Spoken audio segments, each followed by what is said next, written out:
Исламабад в пятницу вернул дело избитого ранее пилота индийских ВВС, командира авиационного звена, что соответствует нашему званию подполковника, Абхинандана Вардхамана.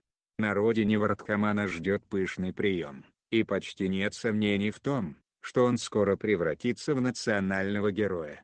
В Индии скоро выборы, и наверняка нынешний лидер страны Моди не раз захочет появиться на публике вместе с летчиком. Вардхамана есть все необходимые качества, чтобы прослыть героем. Выполняя боевой приказ, отправился в воздушное пространство противника, был сбит, ранен, подвергся избиениям в плену, но держался достойно, судя по видеокадрам.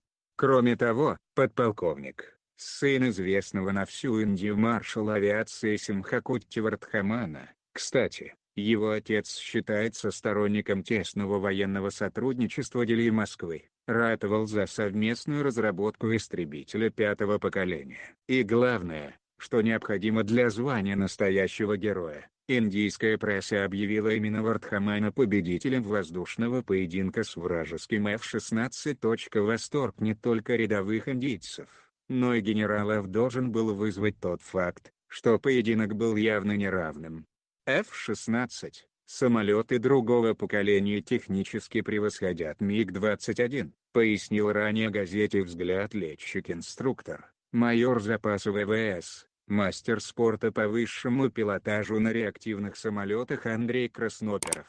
Летчик должен быть более опытным, чтобы сбить F-16 с учетом всех тех средств ПВО, которые он имеет. Индийский летчик, профессионал, минус, сказал майор. Впрочем, он напоминает, что такое уже бывало, хоть и редко. Это не первый такой случай. Если посмотреть практику наших боев в той же Сирии во времена СССР, то подобный случай произошел в заварушке, когда с двух сторон сошлось по 8 самолетов. В прицел МиГа попал «Фалькон», F-16 Fighting Falcon, примечание «Взгляд», и он его просто сбил ракетой. Минус, вспоминает Красноперов. Эксперт также призвал учитывать уровень подготовки летчиков ВВС Индии, которых готовят во многом российские специалисты. Это очень важный фактор, кто и как обучает, кто требует выполнения элементов воздушного боя, пилотажа. Одно дело — научить просто взлету и посадку.